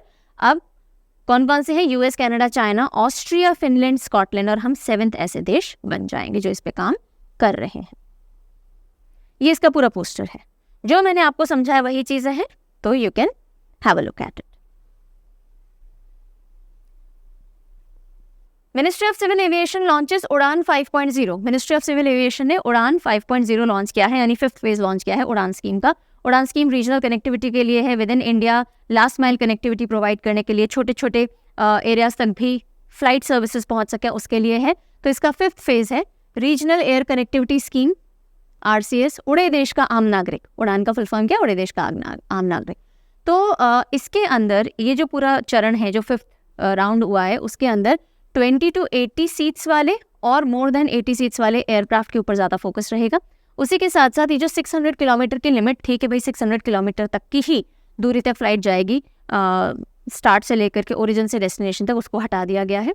पहले स्टार्टिंग द ऑपरेशंस जो होता था वो 6 महीने में, कि जब आपको परमिशन मिली है तो 6 महीने के अंदर अंदर आपको ऑपरेशन शुरू करना है, उसको 4 महीने कर दिया गया है, within 4 months of being granted the route, right. And then UDAN को 2016 में लॉन्च किया गया था, like I told you, regional connectivity बढ़ाने के लिए। और अभी कौन है minister? Jyotiraditya Scindia ji. Centre approves national medical devices policy 2023। So जो भी पॉलिसी एक मेगा लेवल पे आएगी, आपके देश को ग्लोबल एक इम्प्रिंट और स्ट्रांगली छोड़ने के लिए आगे बढ़ाएगी, वो बहुत इंपॉर्टेंट हो जाएगी एग्जामिनेशन के लिए, राइट। जब आप सिविल्स वगैरह राइट करोगे, मेंस में आंसर राइटिंग करोगे, तो इस पूरी स्कीम्स को, अब वो भले से आपकी PM प्रणाम जैसी स्कीम हो गई, या फिर आपका क्वांटम मिशन हो गया, या फिर आपका नेशनल मेडिकल डिवाइसेस पॉलिसी होगी, इनको आपको बहुत डिटेल में पढ़ना होगा। यही अगर आप वनडे एग्जामिनेशन दे रहे हो तो आपको इनके की पॉइंट्स पता होने चाहिए, दैट विल सफाइस। ओके, चलिए, सो क्या है ये पॉलिसी, पढ़ लेते हैं। Cabinet approves national medical devices policy. National medical devices सुनने में समझ में आ रहा होगा, अभी तक भाई हम अगर इंपोर्ट भी करते हैं, डिपेंडेंट भी हैं, तो अब हम इंडिजिनसली बनाएंगे, हम सेल्फ सफिशिएंट होंगे, इंफ्रास्ट्रक्चर वाइज भी, सर्विसेज वाइज भी, हम क्वालिटी भी इंप्रूव करेंगे, R&D भी करेंगे मेडिकल क्षेत्र में। ये सब इसके अंदर है, बिल्कुल सही है। और इस पर कितनी एलोकेशन या क्या सोचा जा रहा है कि भाई जो हमारी पूरी मेडिकल की इंडस्ट्री है, ये पूरी, इसको हम हेल्थ की जो इंडस्ट्री, इसको कितना ग्रो कर सकते हैं, इकोनॉमी को कितना और बूस्ट दे सकते हैं। तो policy is expected to help medical devices sector, medical devices जो बनते हैं। और अभी जैसे अगर हम 2020 या 22 की बात करें तो 11 बिलियन की ये पूरी इंडस्ट्री है, और उसको बढ़ाकर 50 बिलियन US$ की इंडस्ट्री बनाने के लिए इस पॉलिसी का एक बहुत बड़ा रोल रह सकता है। इससे इंडिया की जो हैवी इंपोर्ट डिपेंडेंस है अभी जो मेडिकल डिवाइसेस हैं उन पे, उसको खत्म करने या कम करने की बात चल रही है। कुछ एरियाज या स्ट्रैटेजीज हैं जिनसे कि मेडिकल सेक्टर को प्रमोट किया जाएगा, और ये वही हैं जो अभी हम बात कर रहे थे, रेगुलेटरी स्ट्रीमलाइनिंग, कि भाई अगर आकर के कोई इन्वेस्ट वगैरह करना चाहता है तो पूरा एक स्ट्रीमलाइन प्रोसेस होना चाहिए, कॉमन पोर्टल होना चाहिए जिससे कि सारी चीज़ें वर्क कर सके, इंफ्रास्ट्रक्चर को इनेबल करना, R&D करना, बाहर से इन्वेस्टर्स भी हैं हमारे पास, ह्यूमन रिसोर्स डेवलपमेंट करना, so that we are able to handle everything, और हमारी ब्रांड पोजिशनिंग जो है ग्लोबल लेवल पे वो अच्छी करना, again so that more investment and everything flow in. तो ये सारी हमारी पॉलिसी के इंपॉर्टेंट पॉइंट्स हैं। Cabinet approves vibrant villages programme. Vibrant villages यानी ऐसे विलेजेस जो कि डेवलप्ड हैं, है ना।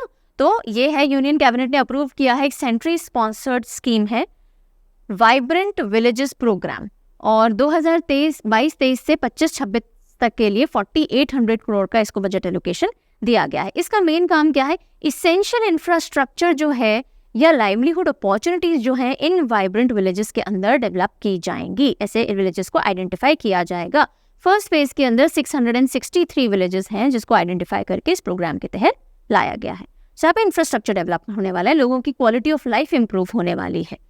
Then government revises norms for member of parliament local area development scheme 2023, यानी कि ये जो MP लैड्स है, MP LADS is what, members of parliament local area development scheme, इसकी गाइडलाइंस के अंदर एक रिविजन लाया गया है। ओके, अब वो रिविजन क्या है? बेसिकली क्या होता है, जितने भी मेंबर ऑफ पार्लियामेंट्स होते हैं उनको अपना जो लोकल एरिया होता है, जो कॉन्स्टिट्यूंसी होती है, उसको डेवलप करवाने के लिए हर साल 5 करोड़ रुपए मिलते हैं और ये रोल ओवर किए जा सकते हैं। इस बार आपने पूरे यूज़ नहीं किए तो अगले साल बढ़ा सकते हो, आप इनको आगे कैरी फॉरवर्ड कर सकते हो। अब लेकिन ये 5 करोड़ रुपए कहाँ गए, किसको पता, कितना आपने कहाँ लगाया, आप पेपर्स में कुछ और दिखा रहे हो। तो इसके लिए रिवाइज गाइडलाइन ये है कि एक कॉमन पोर्टल बनेगा, आपको बजट भी वहीं उसी के थ्रू एलोकेट होगा और आपको सारी जानकारी वहाँ देनी है, ताकि सारे ट्रांसपेरेंसी के साथ आपने कहाँ कहाँ पैसा लगाया, कितना डेवलपमेंट हुआ है, नहीं हुआ है, सब कुछ वहाँ से ट्रैक किया जा सके। Got it? तो अब देख लेते हैं member of parliament local area development scheme, okay, MPLADS। और लाइक आई टोल्ड यू, इसकी फंक्शनिंग, इम्प्लीमेंटेशन और मॉनिटरिंग को और इम्प्रूव करने के लिए रिवाइज गाइडलाइंस लाई गई है। पूरा जो प्रोसेस है फंड फ्लो का, वो एक कॉमन पोर्टल के थ्रू ऑपरेट होगा। MPLADS जो स्कीम है वो PV नरसिम्हा राव जी के टाइम स्टार्ट हुई थी 1993 में। Ministry of statistics and programme implementation के तहत ये आती है। 5 करोड़ रुपए 2 इंस्टॉलमेंट में इसमें मिलते हैं और फंड्स नॉन लैप्सेबल है, यानी ऐसा नहीं आपने यूज़ नहीं किए तो खत्म हो जाएंगे, ना ना ना, आगे ले जा सकते हैं उनको। PM announces Arogya Maitri project to provide medical supplies to developing nations. So Arogya Maitri project PM Modi ने स्टार्ट किया या अनाउंस किया कि जिसके तहत जितने भी डेवलपिंग नेशंस हैं और जिनको जहाँ पे कोई भी डिजास्टर आया है तो वहाँ हम आरोग्य मैत्री के तहत असिस्टेंस प्रोवाइड करेंगे, ह्यूमैनिटेरियन असिस्टेंस डेवलपिंग कंट्रीज को नेचुरल डिजास्टर्स में और या ह्यूमैनिटेरियन क्राइसिस में मदद पहुंचाने के लिए। और ये announcement voice of global south summit, जो कि इंडिया ही होस्ट कर रहा था, उसके दौरान अनाउंस किया गया। Now global south centre of excellence for research and development solutions भी इंडिया सेटअप करेगा, जिसके तहत किस तरह से जो भी डेवलपिंग कंट्रीज हैं उनके अंदर और विकास वगैरह किया जा सके, that discussion and everything will take place. और वैक्सीन मैत्री हमने शुरू की थी कोविड के दौरान और अब ये आरोग्य मैत्री है। ओके, मॉन्यूमेंट मित्र स्कीम, कौन सी स्कीम है? मॉन्यूमेंट मित्र स्कीम। सो मिनिस्ट्री कौन सी है? कल्चर मिनिस्ट्री है। उन्होंने लॉन्च किया है new version of monuments Mitra scheme, जिसमें पब्लिक प्राइवेट पार्टनरशिप देखने को मिलेगी for maintenance of 1000 ASI monuments. Archaeological survey of India जो है उनके तहत जो भी मॉन्यूमेंट्स आते हैं उनके रखरखाव के लिए पब्लिक और प्राइवेट पार्टनरशिप के तहत ये स्कीम लाई गई है। और जितने भी मॉन्यूमेंट्स हैं उनको रिवैम्प किया जाएगा, उनको वापस से ठीक किया जाएगा CSR इनिशिएटिव के तहत, यानी जो प्राइवेट कंपनीज हैं, प्लेयर्स हैं, वो अपनी CSR इनिशिएटिव के तहत इनको डेवलप करवाएंगी। मॉन्यूमेंट मित्र क्या होता है? एक ऐसी एंटिटी जो कि पार्टनर कर रही है गवर्नमेंट के साथ अडॉप्ट अ हेरिटेज प्रोजेक्ट के अंदर, कि भाई एक हेरिटेज आप अडॉप्ट कर लीजिए आपके CSR में, आप इसको डेवलप कीजिए, इसके लिए आपने सरकार के साथ हाथ मिला लिया है।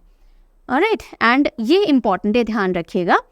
मॉन्यूमेंट मित्र स्कीम जो है वो रिसेंटली मिनिस्ट्री ऑफ टूरिज्म से मिनिस्ट्री ऑफ कल्चर को दे दी गई है, उसके तहत उसके अंडर में आ गई है, पहले मिनिस्ट्री ऑफ टूरिज्म के अंदर में आती थी।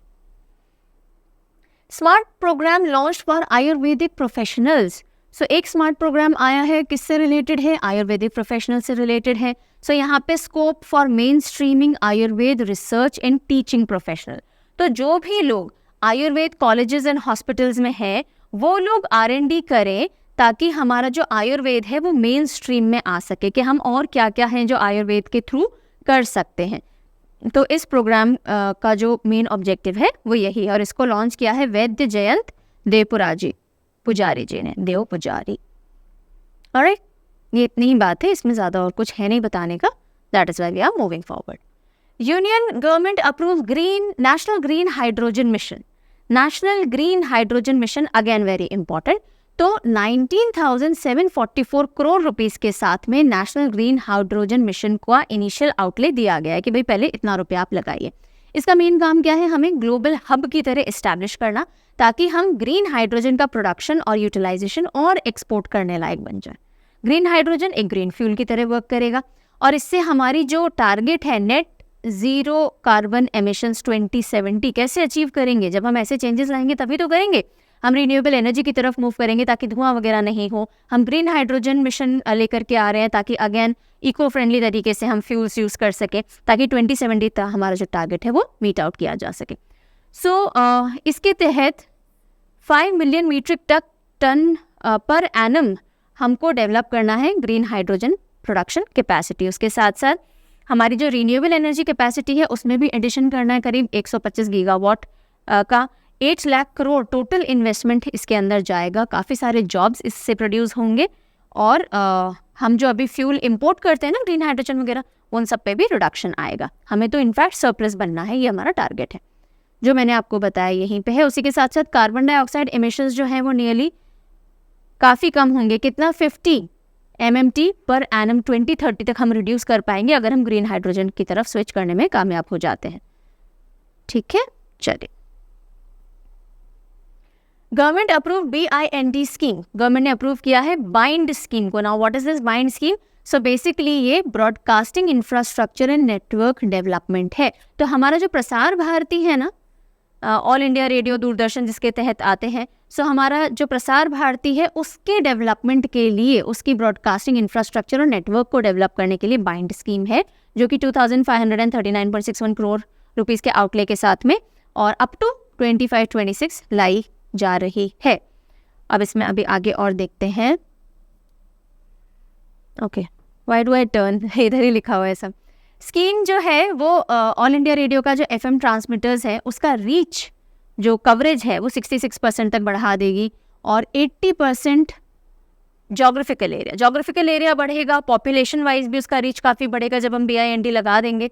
उसके अलावा जो हाई क्वालिटी कंटेंट हो गया डोमेस्टिक इंटरनेशनल ऑडियंस तक, उसके लिए भी काफ़ी ज़्यादा डेवलपमेंट किया जाएगा। पर्टिकुलरली जो फ्रीक्वेंसी वगैरह है D2H एंड ऑल, उसके अंदर काफ़ी इन्वेस्टमेंट किए जाएंगे। अगर हम ऑल इंडिया रेडियो, जिसे हम आकाशवाणी कहते हैं, उसकी बात करें तो 1957 में आकाशवाणी के तौर पे इसको इस्टेब्लिश किया गया था एंड ये प्रसार भारती के अंडर में दोनों ही आते हैं, राइट। सो BIND बाइंड, हमें रेडियो TV बाइंड करके रखते हैं ना, ध्यान रखेंगे।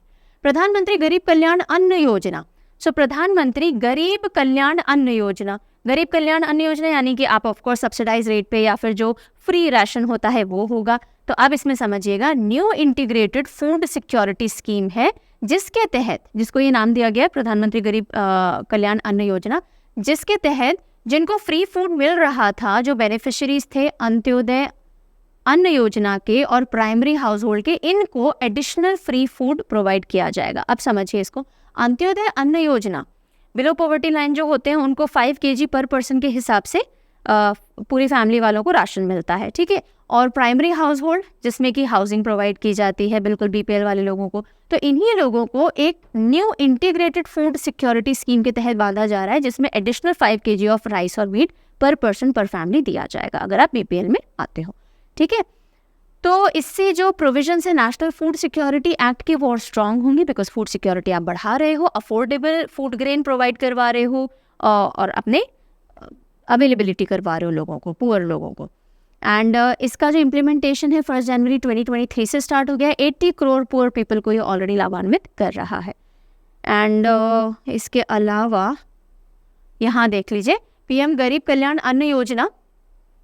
सो कोविड-19 का जो भी इम्पैक्ट फैमिलीज पे आया होगा, स्पेशली बहुत जो गरीब तबके के लोग हैं, उनको इससे एडिशनली स्ट्रॉन्ग तरह से मीट करने के लिए लाया गया है। इसकी नोडल मिनिस्ट्री ऑफ फाइनेंस रहेगी, बिकॉज जब आप फ्री राशन बांट रहे हो तो वो कहीं ना कहीं से बजट एलोकेट होगा, वो मिनिस्ट्री ऑफ फाइनेंस से होता है। तो additional free cost 5 kg per person per month food grains इसके थ्रू प्रोवाइड किए जाने हैं और direct beneficiary transfers, direct bank account transfers भी होंगे।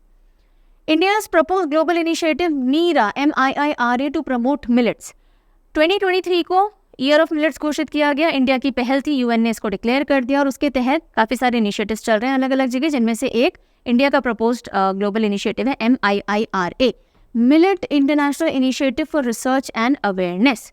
सो इसमें क्या होगा, millet research organisation across the world जो है वो साथ में आकर के और काम करें और मिलेट के ऊपर और रिसर्च एंड डेवलपमेंट हो, ताकि इसकी खेती को, इससे जुड़े हुए जो भी अवेयरनेस, इन सब में बढ़ावा मिले। ओके और इंडिया ने एक ड्राफ्ट लॉन्च किया था ग्लोबल इनिशिएटिव के तौर पे कि भाई मिलेट्स का ज़्यादा से ज़्यादा कंजम्पशन हो, इसकी ग्रोथ भी ज़्यादा हो, और फिर UN ने डिक्लेयर कर ही दिया था इंटरनेशनल ईयर ऑफ मिलेट 2023 को। मिलेट्स की पे अगर हम बात करें तो ज्वार जो होता है, ज्वार सबसे ज़्यादा वाइडली ग्रोन मिलेट क्रॉप है। उसके अलावा भी काफ़ी सारे हैं, जैसे कि बाजरा, रागी और कुछ माइनर मिलेट्स आते हैं जिनमें कांगनी, काकोन, चेना ये सब आता है। ओके और जो ज्वार है उसका मेजर प्रोड्यूसर के तौर पे US, China, Australia, India, Argentina, Nigeria, Sudan, so ज्वार को काफ़ी सारे देश अभी उगा ही रहे हैं। फिनांस मिनिस्टर निर्मला सीतारमण ने ज्वार को श्री अन्न कहा है, तो ये भी आम ध्यान रखिएगा। चलते हैं आगे। India UK young professional scheme, तो एक स्कीम है जो कि यूनाइटेड किंगडम ने अनाउंस की इंडियन यंग प्रोफेशनल्स के लिए। उसके बारे में देख लेते हैं कि इंडियन नेशनल जो कि 18 साल से 30 इयर्स तक के हैं और अगर वो चाहें तो वो रह भी सकते हैं और वर्क भी कर सकते हैं ब्रिटेन में फॉर अप टू 2 इयर्स। सो ये यंग प्रोफेशनल स्कीम यूके ने अनाउंस की थी। ओके, और ये जो नॉर्दर्न आयरलैंड है उसमें एप्लीकेबल नहीं होगी बिकॉज ये ब्रिटेन के लिए अनाउंस की गई है, यूके पूरे यूके के लिए अनाउंस नहीं की गई है। यूके में क्या क्या आता है? यूके में England, Wales, Scotland, Northern Ireland आता है। इसमें से अगर आप ये नॉर्दर्न आयरलैंड हटा दोगे तो ब्रिटेन कहलाता है। ठीक है, तो India UK young professional scheme 2 साल तक रह भी सकते हो, काम भी कर सकते हो। देन प्रधानमंत्री भारतीय जन औषधि परियोजना। जन औषधि किसे बोलते हैं? जेनेरिक मेडिसिन को बोलते हैं, जो कि सस्ती और अच्छी दवाइयाँ होती हैं। तो न्यूज़ में आया कि प्रधानमंत्री भारतीय जन औषधि केंद्र खोले गए अंडर दिस स्कीम और उनका नंबर जनवरी 2023 में बढ़ करके 9082 हो गया। ठीक है, तो एक न्यूज़ आई, तो इसलिए प्रधानमंत्री भारतीय जन औषधि केंद्र और प्रधानमंत्री भारतीय जन औषधि परियोजना दोनों वापस न्यूज़ में आ गए। तो ये परियोजना है, कब लॉन्च हुई है? डिपार्टमेंट ऑफ फार्मास्यूटिकल्स, जो कि ministry of chemicals and fertilisers के अंडर में आती है, नवंबर 2008 के अंदर इसको लॉन्च किया। ओके, और इसका मेन ऑब्जेक्टिव क्या है? क्वालिटी मेडिसिन अफोर्डेबल रेट पे प्रोवाइड की जा सके, स्पेशली पुअर को। ओके, चलिए। Samarth scheme which was seen in news recently is associated with which ministry? तो समर्थ स्कीम कौन सी मिनिस्ट्री से जुड़ी हुई है? Ministry of textiles. टेक्सटाइल जो होती है उससे जुड़ी हुई है समर्थ स्कीम। तो उसका फुल फॉर्म देखिए, scheme for capacity building in textile sector. और इसके तहत अगेन कैपेसिटी बिल्डिंग करना है, यानी आपको उनको ट्रेन करोगे, आप उनको जो भी लिंकेजेस है मार्केट से उनसे जोड़ोगे, टेक्नोलॉजी से जोड़ोगे, पेमेंट सिस्टम से जोड़ोगे, और ये मार्च 2024 तक इम्प्लीमेंट करने की बात की गई है। और to make textile sector worth $250 billion by the end of this decade. अभी 155 बिलियन डॉलर की इंडस्ट्री है और उसको $250 बिलियन तक पहुंचाने के लिए इन लोगों के ऊपर आप काम करेंगे तो ये आपको ज़्यादा बेनिफिट करके देंगे पूरे इकोनॉमी को on the whole. Centre launches MSME competitive lean scheme. MSME competitive scheme lean जो है बेसिकली जापानीज कॉन्सेप्ट्स हैं काफ़ी सारे, जिनसे जो भी मैन्युफैक्चरिंग फैसिलिटीज़ होती हैं उनमें वेस्टफुल एक्टिविटीज़ आप हटा देते हो। जो भी आप काम कर रहे हो वो टाइम एफिशिएंट है, कॉस्ट एफिशिएंट है, क्वालिटी बहुत अच्छी दे रहा है। तो जापानीज बहुत सारे कॉन्सेप्ट को हमने हमारी मैन्युफैक्चरिंग के अंदर ला करके particularly micro small medium enterprises को और कॉम्पिटिटिव बनाने के लिए, वर्ल्ड क्लास स्टैंडर्ड्स पर लाने के लिए ये स्कीम इंट्रोड्यूस की है। तो आप समझिएगा, union minister of MSME Narayan Tatu Rane उन्होंने लॉन्च की MSME कॉम्पिटिटिव लीन स्कीम। इसका मेन एम क्या है? एक रोड मैप प्रोवाइड करना, ग्लोबल कॉम्पिटिटिवनेस तक इंडिया के MSME कैसे पहुंचेंगे।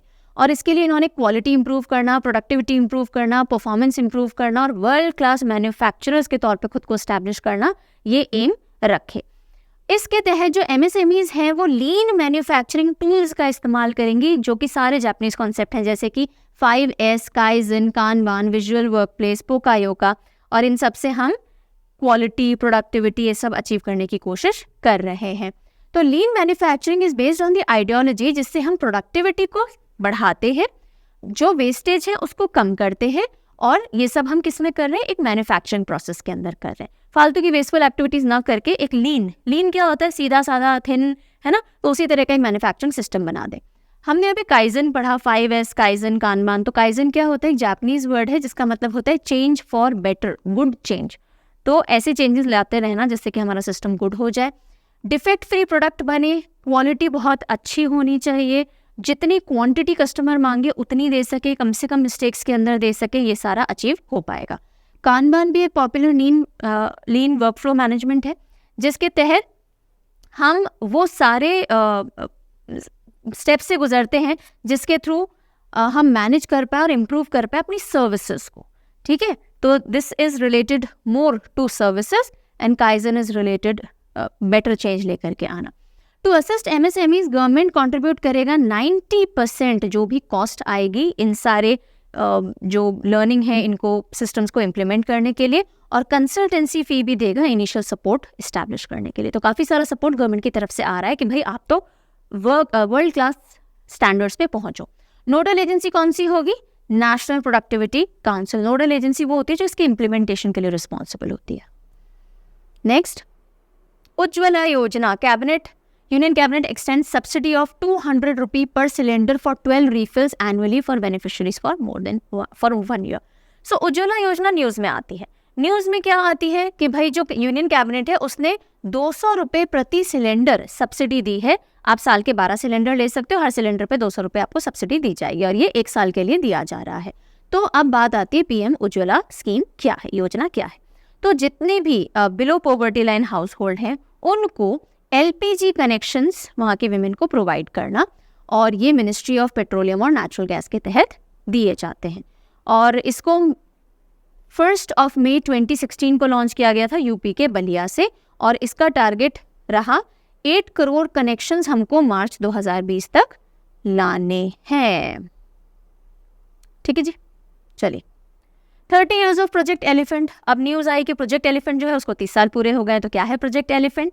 तो आ जाइए देख लेते हैं। इसको लॉन्च किया था गवर्नमेंट ने 1992 में। सेंट्रली स्पॉन्सर्ड स्कीम है जिसके तहत जो भी एलिफेंट हैबिटेट्स हैं, कॉरिडोर्स हैं, उन सबको प्रोटेक्ट करना है। मैन और एनिमल कॉन्फ्लिक्ट कम से कम हो, यानी भिड़ंत कम से कम हो, वो देखना है। और जो भी एलिफेंट कैप्टिविटी में हैं, जैसे जो पालतू हैं, पाले जाते हैं, उनका भी वेलफेयर हो, रख रखाव हो, ये भी देखना है। तो प्रोजेक्ट एलिफेंट 16 स्टेट के अंदर मेनली चलाया जा रहा है, और एलिफिस मैक्सिमस ये इसका बायोलॉजिकल नेम है एलिफेंट का। सबसे पहला elephant reserve Singhbhum elephant reserve Jharkhand के अंदर खोला गया था। As on date today 33 elephant reserve है, अगर हम ministry of environment, forest and climate change की बात करें। एशियन एलिफेंट जो है वो एंडेंजर्ड कैटेगरी में आता है IUCN लिस्ट के हिसाब से। फिर आते हैं हम पीएम श्री योजना पे। व्हाट इज पीएम श्री योजना? तो न्यूज़ में आता है कि एजुकेशन मिनिस्ट्री ने शॉर्टलिस्ट किए हैं 9000 स्कूल फॉर फ्लैगशिप प्रधानमंत्री schools for rising India. PM Shri, प्रधानमंत्री school for rising India, SH लिया गया है ना। सो पीएम श्री योजना जो है, स्कीम जो है, उसके तहत स्कूल्स आइडेंटिफाई किए जाएंगे और उनको डेवलप किया जाएगा एकदम अप टू डेट स्टैंडर्ड्स के साथ में, और उसके लिए 9000 स्कूल्स को आइडेंटिफाई कर लिया गया है। तो अब ये जो स्कीम थी 5 सितंबर 2022 यानी पिछले ही साल 5 सितंबर को लाई गई थी, और इसके तहत टोटल 14,500 स्कूल्स ऐसे आइडेंटिफाई किए जाएंगे जिनको अपग्रेड किया जाएगा इन ऑल टर्म्स। ठीक है, और उसके लिए 9000 आइडेंटिफाई हो गए। प्रधानमंत्री वन धन विकास योजना, वन धन विकास योजना, तो नाम से समझ में आ रहा होगा, फिर भी देखते हैं कि न्यूज़ में क्यों आई है। तो गवर्नमेंट प्रोवाइड कर रही है 15 लाख रुपए पर वन धन विकास केंद्र अंडर प्रधानमंत्री वन धन विकास योजना। तो न्यूज़ आती है कि भाई वन धन विकास योजना के तहत जो भी वन धन विकास केंद्र खोलेगा उसको 15 लाख रुपए की जो सहायता है वो गवर्नमेंट की तरफ से प्रोवाइड की जाएगी। तो अब ये जो स्कीम है ये 2018 में लाई गई। जो भी ट्राइबल्स होते हैं, वो जो भी क्राफ्ट करते हैं, कुछ बनाते हैं, तो वो डिपेंडेंट किस पे है? वन के ऊपर है। वन से यूज़ करके कुछ बना रहे हैं जिसको बेच के धन कमाया जाए, है ना। तो ट्राइबल पॉपुलेशंस को ही और आगे बढ़ाने के लिए, उनकी इनकम्स को, वन से रिलेटेड जो भी इनकम उनको आ रही है, उनको और आगे बढ़ाने के लिए स्कीम लाई गई थी to improve tribal income through value addition of tribal products. वो जो भी बना रहे हैं अभी, उनके पास जितनी जानकारी उससे ही बना रहे हैं, तो उनमें वैल्यू एडिशन करना, उनको और सिखाना, ऐसे केंद्र खोलना जहाँ पे उनकी एग्जीबिशंस लगाई जाएं जो भी वो चीज़ें बना रहे हैं, ये इस पूरी का ऑब्जेक्टिव है। Mission will be implemented through ministry of tribal affairs as nodal department. और इसमें जो ट्राइफेड है, that is tribal cooperative marketing development federation of India limited, जो कि उनकी पूरी कोऑपरेटिव के तौर पे वो नोडल एजेंसी नेशनल लेवल पे है। सो अगर आप देखोगे नोडल डिपार्टमेंट, तो ट्राइबल अफेयर्स मिनिस्ट्री है, और नेशनल लेवल पे नोडल एजेंसी आ जाता है ट्राइफेड। अटल भूजल योजना water scheme extended by 2 years। अटल भूजल योजना ग्राउंड वाटर से रिलेटेड होगी, है ना। सो यूनियन गवर्नमेंट ने एक्सटेंड किया है अटल भूजल योजना को 2 साल के लिए, यानी दिसंबर 2025 तक के लिए इसको एक्सटेंड कर दिया गया है। ये एक ग्राउंड वाटर मैनेजमेंट स्कीम है जिसको पीएम मोदी ने 95th बर्थ एनिवर्सरी पे ऑफ अटल बिहारी वाजपेयी जी, जो कि 25 दिसंबर को आती है, तो 25 दिसंबर 2019 के अंदर इसको लॉन्च किया गया था। और इसका मेन काम क्या है? ग्राउंड वाटर मैनेज करना इस स्कीम का मेन एम है। और ग्राउंड वाटर मैनेजमेंट भी पर्टिकुलरली कहाँ पर? 7 स्टेट्स हैं जिनको आइडेंटिफाई किया गया था जहाँ पे प्रॉब्लम थी ग्राउंड वाटर मैनेजमेंट की। Gujarat, Haryana, Karnataka, MP, Maharashtra, Rajasthan, UP. So Gujarat, Rajasthan, उसके बाद महाराष्ट्र, यूपी, एमपी, इस तरह से आप थोड़ा सा मैप पे आइडेंटिफाई करके याद करोगे ना, याद हो जाएगा। गुजरात, राजस्थान, महाराष्ट्र एक साथ आपके लगे हुए बेल्ट आ गए।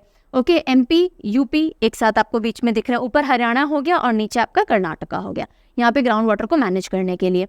अटल जल ने प्लान किया 4,50,000 हेक्टेयर ऑफ इरिगेटेड लैंड जो आता है वहाँ पे वाटर टेक्निक्स इंप्रूव की जाए, ताकि अभी क्या होता है सरफेस रन ऑफ हो जाता है। आप एक साथ पानी दे दोगे तो मिट्टी तो बहुत धीरे धीरे एब्जॉर्ब करेगी, बाकी सारा सरफेस रन ऑफ में चला जाता है, यानी बह जाता है। तो यहाँ पे ड्रिप इरिगेशन, क्रॉप डाइवर्सिफिकेशन जैसी कुछ टेक्निक लाई जाए, जिससे कि कम पानी के अंदर ज़्यादा अच्छी खेती और वाटर, ग्राउंड वाटर का जो लेवल है वो इम्प्रूव किया जा सके। और ये जल जीवन मिशन के तहत लॉन्च किया गया क्या चीज़, अटल भूजल योजना। ओके, चलिए। Then rejuvenating watershed for agriculture resilience through innovative development, reward. Scheme का नाम क्या है, रिवॉर्ड। रिवॉर्ड, अब इसका एक्सपैंडेड वर्जन क्या है, रिजुविनेटिंग वाटरशेड्स। वाटरशेड क्या होते हैं, ऐसे एरिया जहाँ से कोई नदी जा रही है, कुछ पानी जा रहा है और वो आगे जाके किसी सोर्स में मिल रहा है, तो वो जो पूरा इलाका होता है ना उसको वाटरशेड बोलते हैं। और वो काफ़ी बहुत अच्छा स्ट्रॉन्ग इकोसिस्टम प्रोवाइड करता है बहुत तरह के लाइफ को। So rejuvenating watershed for agriculture resilience through innovative development, वहाँ पे एग्रीकल्चर के तौर पे हम यूज़ करें, बिकॉज उस एरिया को हम बहुत वेस्ट करते हैं, है ना, तो वहाँ पे उसको ढंग से यूज़ करना ताकि एग्रीकल्चर को वापस स्ट्रॉन्ग किया जा सके, उस एरिया को डेवलप किया जा सके। तो rejuvenating watershed for agriculture resilience through innovative development reward programme. Reward programme world bank की असिस्टेंस से वाटरशेड डेवलपमेंट के तौर पे किया जाएगा, चालू किया जा रहा है रादर 2021 से 26 तक। ठीक है, तो इसमें इंपॉर्टेंट क्या है कि वर्ल्ड बैंक की असिस्टेंस से प्रोग्राम चलाया जा रहा है। इसका ऑब्जेक्टिव क्या है, strengthen capacities of national and state institution, ताकि वो वाटरशेड मैनेजमेंट को बेटर कर सके। वाटरशेड मैंने आपको समझा दिया क्या होता है। इसके लिए हमें 167.71 मिलियन $US का आउटले किया है 4.5 साल के लिए, 4.5 ईयर्स के लिए।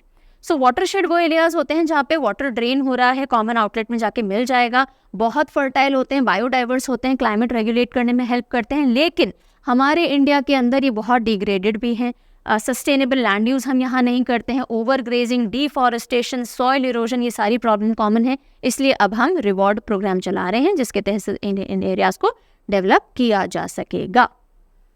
Alright, so before I tell you about the signing of question, ये आ गया, मतलब ये है कि हमारी जितनी भी central government schemes, projects, programmes है वो हमने एक बार के लिए रिवाइज कर लें। जाते जाते आपसे एक साइनिंग ऑफ क्वेश्चन ज़रूर मैं करूँगी। उससे पहले मैं फटाफट बता दूं कि हमारा जो Q2 यानी अप्रैल से लेके जून तक की जो सवाल ई बुकलेट है वो लॉन्च हो गई है। जिन बच्चों को नहीं पता मैं बता दूं, हर क्वार्टर में हम 300 या 300 से ज़्यादा MCQs लेकर के आते हैं करंट अफेयर के, और उसके बाद उनका डिटेल डिस्क्रिप्शन भी डालते हैं, ताकि जिन बच्चों को क्वेश्चन प्रैक्टिस करनी है और पूरी करंट अफेयर पढ़ ली है या नहीं पढ़ी है तो वो दोनों इस टूल को यूज़ कर सकते हैं।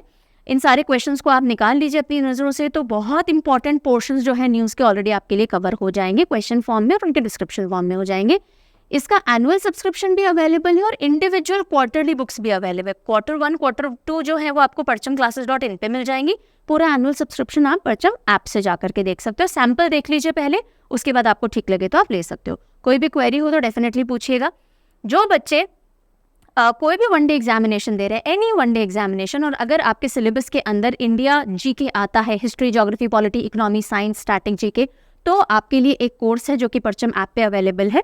मैंने पर्टिकुलरली उसमें स्टैटिक जीके पढ़ाया है निमोनिक्स की मदद से। बाकी सारे जो टीचर्स हैं उन्होंने सारे सब्जेक्ट्स पढ़ाए हैं। पूरा कोर्स भी अवेलेबल है, इंडिविजुअल सब्जेक्ट्स भी अवेलेबल है। नाम है इसका SSC GA कोर्स, लेकिन ये हर वनडे एग्जामिनेशन के लिए, इनफैक्ट काफ़ी सारे बच्चे हैं जो स्टेट PSCs देते हैं और वो इंडिया जीके के लिए इस कोर्स को रेफर करते हैं और काफ़ी अच्छे रिव्यूज़ देते हैं कि मैम एग्जाम निकल गया है, प्रीलिम्स निकल गया है। प्रीलिम्स तक का तो हमारे पास रिव्यू आया है, मेंस का मैं नहीं कमेंट कर सकती बिकॉज अभी तक रिव्यू नहीं आया है। और उसके बाद टेस्ट सीरीज़ भी यहाँ पे अवेलेबल है, तो अगर आप चेकआउट करना चाहें जाकर के इस कोर्स को चेकआउट कर सकते हैं। इसमें जो भी कंटेंट आपको मिलेगा इंग्लिश में मिलेगा, पढ़ाया बाइलिंगुअल गया है जैसे हम सब जगह पढ़ाते हैं। ठीक है जी, ओके। तो जाते जाते आपके लिए signing of question, and that is Who has been appointed the brand ambassador of Tripura tourism?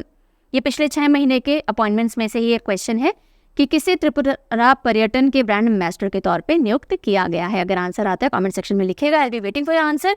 जो भी आपके फीडबैक, कमेंट, रिस्पॉन्सेज हैं वो भी आप लिख सकते हो। You are most welcome. अगर कोई एग्जाम दिया है, आपका एक्सपीरियंस अच्छा रहा है परचम के साथ, तो ज़रूर लिखिएगा। आप मेरे इंस्टा आईडी पे भी लिख सकते हो, ऋचा शर्मा 2325, या परचम_क्लासेस के इंस्टा हैंडल पे लिख सकते हो, मेल कर सकते हो, कमेंट सेक्शन में लिख सकते हो। कोई एग्जाम का रिजल्ट आया, आपने अच्छा परफॉर्म किया और हमारा अगर थोड़ा बहुत भी आपको लगा कंट्रीब्यूशन रहा है, हमें बताइएगा। कुछ फीडबैक है, कुछ इंप्रूवमेंट है तो भी बताइएगा। कुल मिला के कम्युनिकेशन में रहिएगा। जल्दी ही मिलते हैं अगले वीडियो में। तब तक take very good care of your